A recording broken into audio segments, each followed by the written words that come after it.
Protesters rallied at the Florida state capitol against a number of bills brought by the conservative-controlled legislature.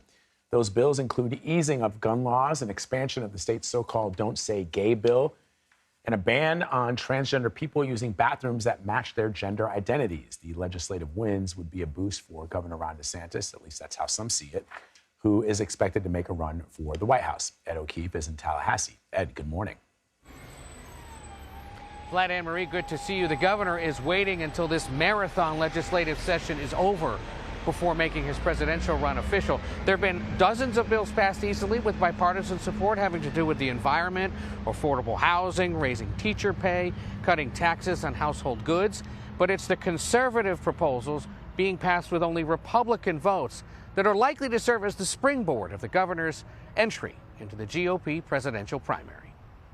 I think you'll have seen the most productive 6-month stretch that anybody could remember. Florida's Republican state legislature is putting the finishing touches on dozens of bills, all headed to the desk of Governor Ron DeSantis. On Wednesday, it was an expansion of the so-called Don't Say Gay bill that now restricts any instruction about sexual orientation or gender identity up to 8th grade.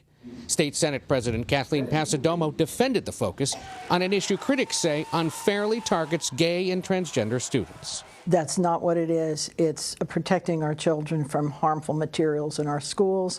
And critics are rallying against bills that ban abortion services after 6 weeks of pregnancy or relax concealed carry laws. Democrats like Representative Fentrice Driscoll can do little to stop their passage. If you look at the actual policies that he's passed here, they've all been anti-freedom. DeSantis has spent the last few months mostly on the road, selling his memoir in early presidential primary states. Hello, Las Vegas!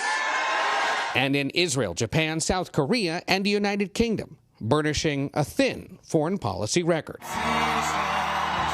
All while former president and Florida resident Donald Trump hits his potential political rival, who's trailing in recent polls. DeSantis is very low and crashing. He's crashing and burning. A CBS News poll gives Trump a double-digit lead over the governor, but the same poll shows Republican primary voters want a candidate who challenges so-called woke ideas, opposes gun restrictions, and makes liberals angry. Allies would say that's exactly what DeSantis is doing. Florida is where woke goes to die. While many Republicans are starting to pick sides, others relish the focus on the Florida frontrunners. I think anyone who wants to run for president from the state of Florida is great.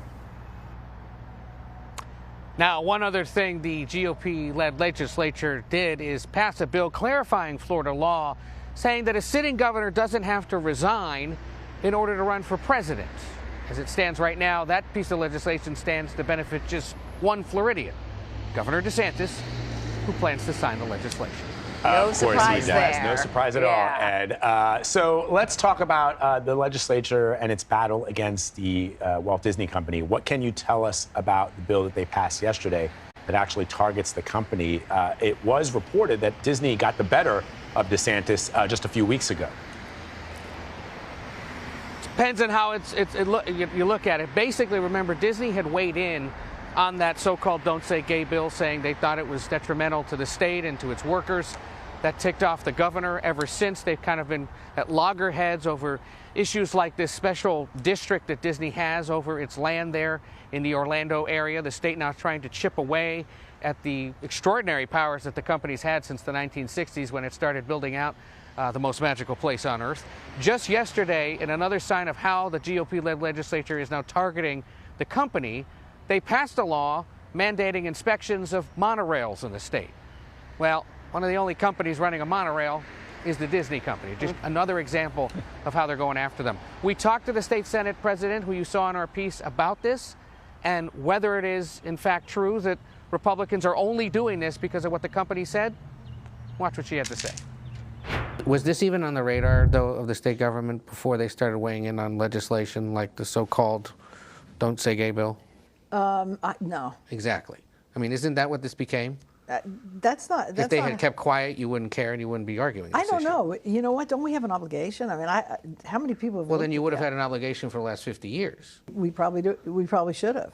But not until they started ticking off the governor did anyone start asking questions. Yeah, but you know what? When you think about it, we should have done it. We really should have. Nobody should, things keep changing and privileges keep getting broader. We really need, that's our obligation. What does that say to the rest of corporate America if he becomes president? They've got to get in line with everything he wants to do, or they're going to get called out by him? Well, here, I look at it the other way.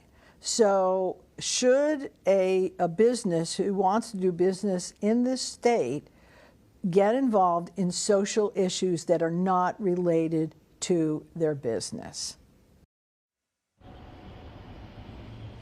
So that's her take on things. But obviously, it's a sign that this will continue. And it will continue at least in federal court, as Disney is now challenging what the governor's been up to, arguing it's unfairly targeting the company and its First Amendment rights.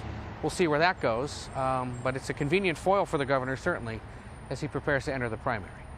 Is. I would like to obnoxiously point out that it is not the most magical place on earth. It's the happiest place on earth. Though I suspect is that it?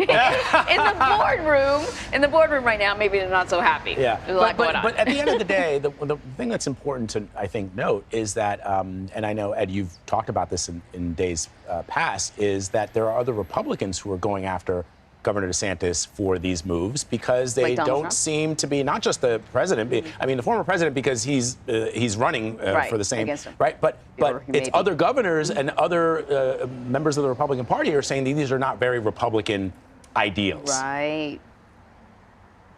Exactly. Wall Street Journal editorial board, Nikki Haley, a few other Republicans, even Senator Marco Rubio here in Florida, suggesting that this may be a step too far for that very reason. But for now, at least, the governor happy to pick a fight with Mickey Mouse, and we'll see where it goes. I wouldn't bet against Mickey. I would not either. Ed, thank you very much. Thanks, Ed.